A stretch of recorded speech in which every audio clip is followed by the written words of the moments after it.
Hey guys, welcome back. Today we're going to solve the mental health epidemic in 4 easy steps. Obesity, suicide, depression. Seems like every other person is on some kind of psychiatric medication, and that's not just your perception. About 50% of people are on some kind of psychiatric medication. More if we include less severe kinds of medication.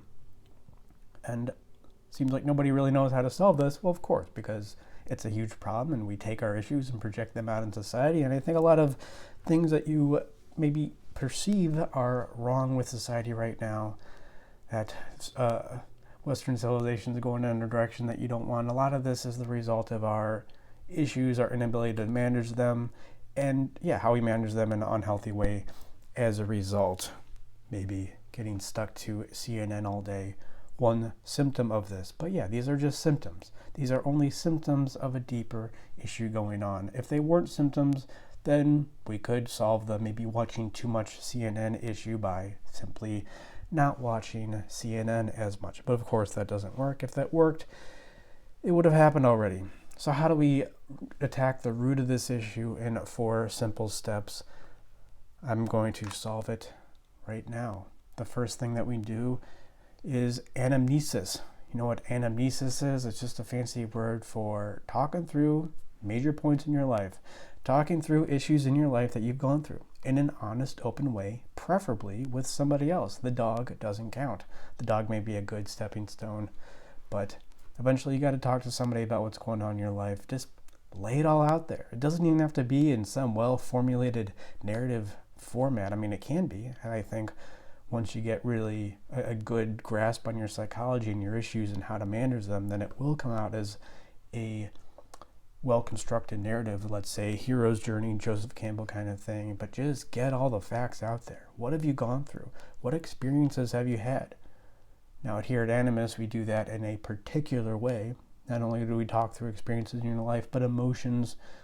And not only do we talk about emotions, but we talk through them in a very specific way, not based on my opinion on how I think we need to talk through emotions, but based on the structure of emotions and how they relate with our decisions. So you could do an anamnesis in a way that isn't really healthy. I mean, if you just complain, this is what you do at the bar after work. If you just complain about your problems, then you're not going to get a good grasp of them. But to do an anamnesis properly, we need to talk through it in a healthy way. And then from an anamnesis, where do we go? Of course, the next logical step is your dreams.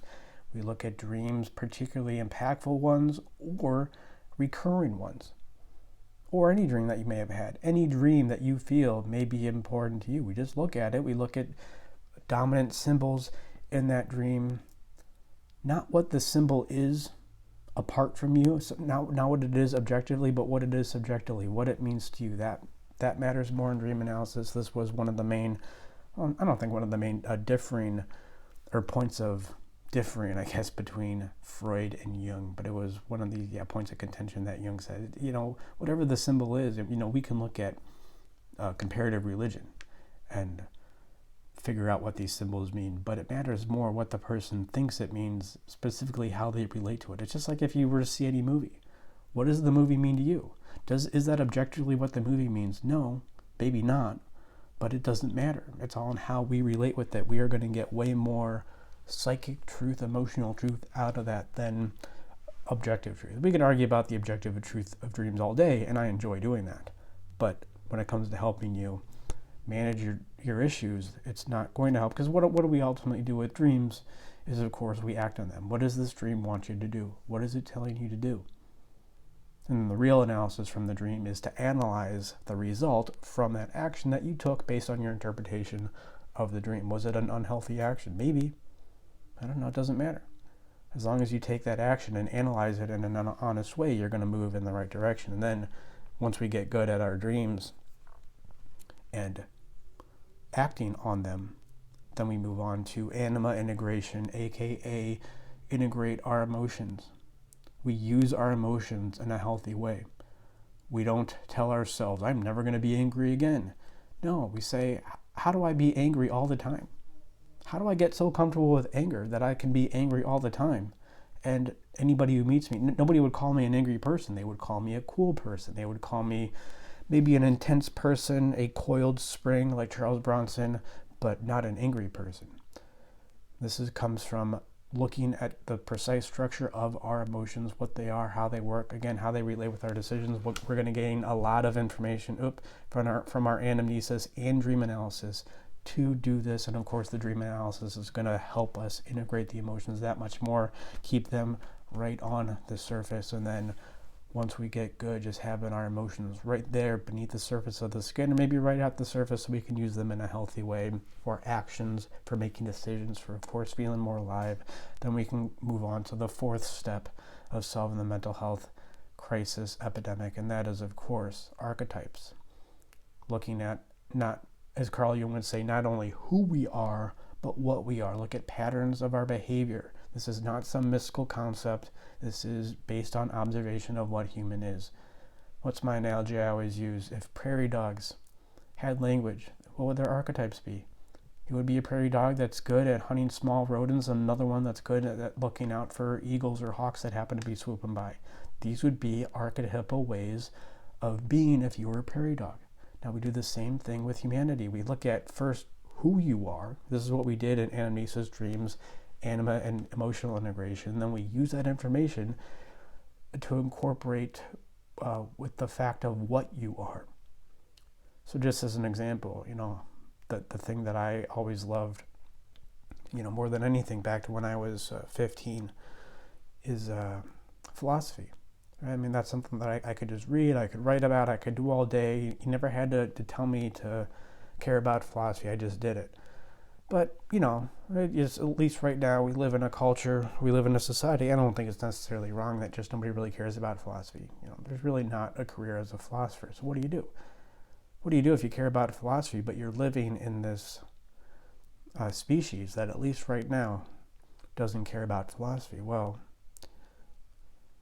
where does philosophy impact people? Where does it impact people the most? Where do they feel it on a visceral level?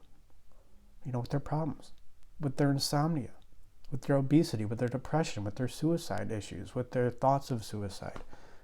This is where philosophy really comes to a forefront with people. So I'm like, okay, therapy, there's a good way to go. This is how I incorporate who I am with what I am as an individual among a species of individuals. And then those are the 4 steps. Did I say 5 steps or 4 steps? You can see I have my computer here because my freaking printer broke down. I'm going to go get a new printer today, I think. Hey, leave a comment. What printer do you think would be good for me to get? And then from here, after anamnesis, dreams, anima integration, emotional integration, looking at our archetypes, how we can act as a human, then we develop a self. And from here, it's just the continual maintenance of the self, journaling, meditation. What else could we do? Just developing a ritual, some kind of group, going around, being around people, learning to talk and be more open, to be more honest about your issues, about steps 1 through 4 with more people. This is a constant integration, a constant evolutionary process. How do we get beautiful, magnificent animals like either the prairie dog or the hawk that kills the prairie dog? This is an evolutionary process, and if we want our emotional life, our mental health to be just as powerful, we need to incorporate the same process. And this is not only the development of the self, there is no endpoint of the self, but it's just the continual development. And, this structure, if you know anything about Jung, I am taking specifically from Jung, but here at Animus, specifically with the anamnesis, with the anima emotional integration, this is what we get very specific about, where Jung was perhaps a little vague, at times vague, and what's the word I use to describe specifically Volume 5, Symbols of Transformation, a little meandering, perhaps, at times, not critical of Jung in any way, but come on, let's be honest. That's where we can get really specific. We get extremely specific, because we can break down emotions, your unconscious, exactly how it works, exactly how it relates with your decisions, exactly how it manifests. When maybe you don't manage it as well, it's okay. It's just there as a sign to let you know there may be some issues there. You are not managing as well. This is what we do here at Animus. We do free consultations, animusempire.com/schedule. And I'll leave it there. Thank you for watching. And remember, This list may not, these 5 steps or 4 steps may not solve the mental health epidemic, but we can employ this list to work on any issue, or at least make sense of any issue you may have.